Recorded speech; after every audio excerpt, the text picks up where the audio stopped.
But in my country, marine renewable energy is underdeveloped. So I would like to, let me introduce some renewable energies widely used in Myanmar.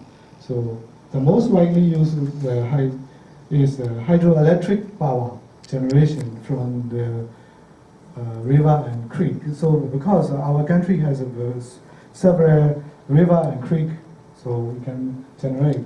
So these are some of the largest power plants, like hydroelectric power plants in Myanmar. The earliest one is the Blue Char, which is a Blue Creek hydroelectric power, which capacity has 168 megawatt. So established in 1974. So at KR State. So some years ago, the Yangon City, economic capital of Myanmar, so can rely for the electricity supply totally on this Blue Creek power plant. But now consumption rate is very high, so we have to combine with gas turbine. So the others power plants are like that. So the next one is solar energy. Over 60% of land area can harness solar energy. So we can use only for the home system, for solar battery charging and solar, like the lighting, solar lighting. So because the solar panel installation is very expensive, so we can use only home system only. This is the solar, irradiation average sum of long-term average PDS of 1990 to 2011.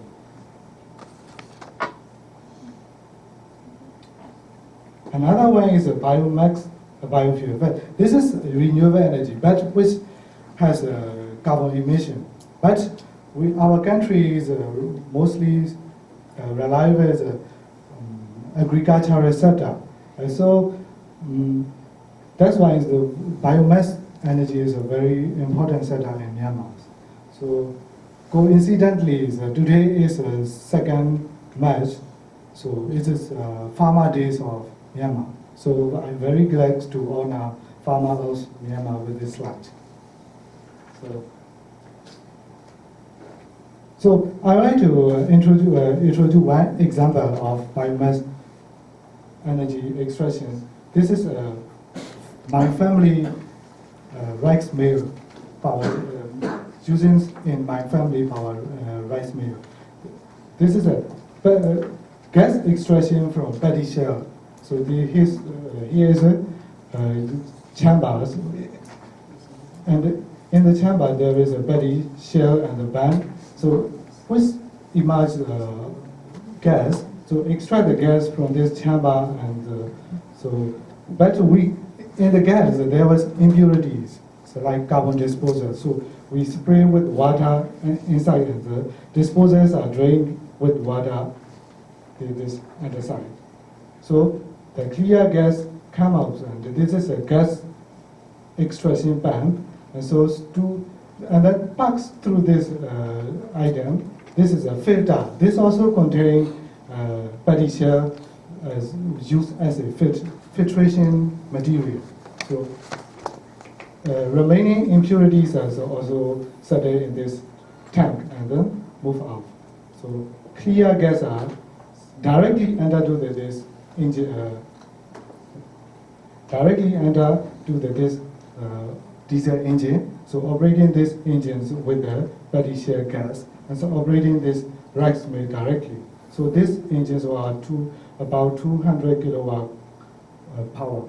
So this is a very renewable. So because rice mill produce varieties of paddy shells, and so we can renew this paddy shell to gas extraction gas and the operating engine and the operating against the rice mill. So very renewable and very normal cost required. And if we added technically research, we can get a very clean gas, no more, not so much of carbon emission. So there's a very useful in Myanmar. So most of the rice mill are using this energy source. in Myanmar. So that's for one example. So now let's move from the potential of renewable energy in Myanmar. So my country has a long coastal land from the Nef River, mouth of the Nef River here, to this Kodang city. Total land is 2,220 kilometers. So we can harness energy source from this ocean and coastal. So here is there are 3 parts in coastal. Here is a Bay of Bengal. Here is a Gulf of Madagascar. Here is Atman Seas. So Bay of Bengal and Atman Sea is a very great potential for wave energy, and Gulf of Madagascar is very good for tidal energy.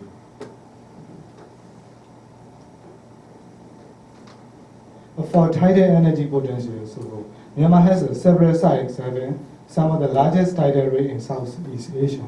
So the tidal rate is about 5 to 7 meters in range. So this is suitable for economic electricity generation. So here is the elephant point of Gulf of Madagascar. So yesterday, Mr. Subi also presented about the projects, one project. So at the elephant point of Gulf of Madagascar, main submarine tanks of about 6.6 meters. So we can harness the tidal energy as tidal potential energy. Here is the zooming of the elephant point of Yangon River's bound of Yangon River. So by using these equations, we can estimate the yield of the energy potential 4.9 watt per meter square using this equation. Another one is tidal current energy. For tidal current energies, the tidal current is at the Yangon River, 4 to 6 knots and 2 to 3 meters per second during spring season.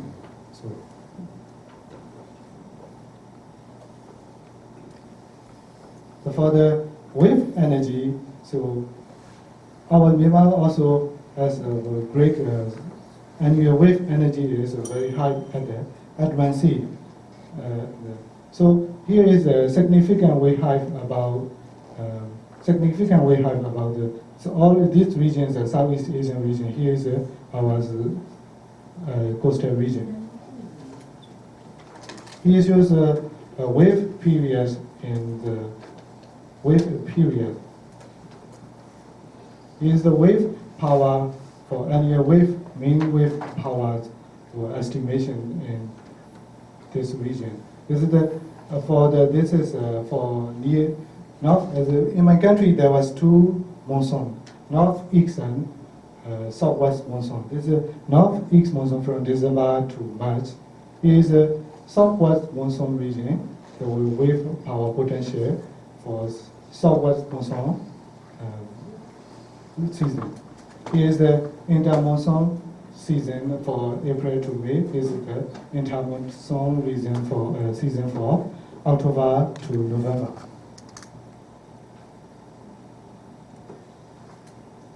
For the wind energy, so offshore, there were 3 sites: hilly region on the Chin and Shan State, and coastal region and the central part of Myanmar. 3 regions to harness the wind energy. So the most suitable method is to hybrid the wind power with the solar power. So it is a very potential for Myanmar wind energy. So this every wind speed all over the Myanmar region. This is one example, but this a long time ago, so I think over 10 years ago, so with the cooperation with Japan and supported by Japan. So installation the Chanda Beach wind turbine. For salinity gradient power potential, so Myanmar has the two largest river in the Atmansi and the Gulf of Madaban, so the Ayari River and Tamil River. So Ayari River has a great discharge rate of 486 kilometer cube per hour, and Tamil River is a 211 kilometer cube per hour. So using this energy conversion rate, so we Ayari River is 35.1 gigawatt and Tamil River is 17.42 gigawatt. So salinity content in Bay of Bengal is 34 ppt and Atmansi is 33 ppt. For ocean thermal energy conversions, from sea surface to 1,000 meter water depth, the water temperature difference have 20 to 22 degrees centigrade. So it can be potential for ocean thermal energy. As a conclusion, our Myanmar has a great potential for renewable energy, but we have a lack of technical and financial support. So if we add governments and other foreign investment can support, we can harness a variety of source of energy from the ocean. So I warmly invite all of investors to Myanmar to invest the ocean energies, renewable energy sector in Myanmar. So thank you for your attention.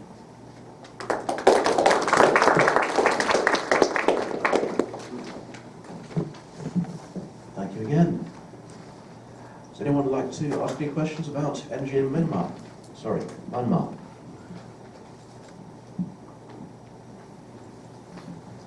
Professor. Which ocean energy do you want to develop first? Which is most promising ocean energy?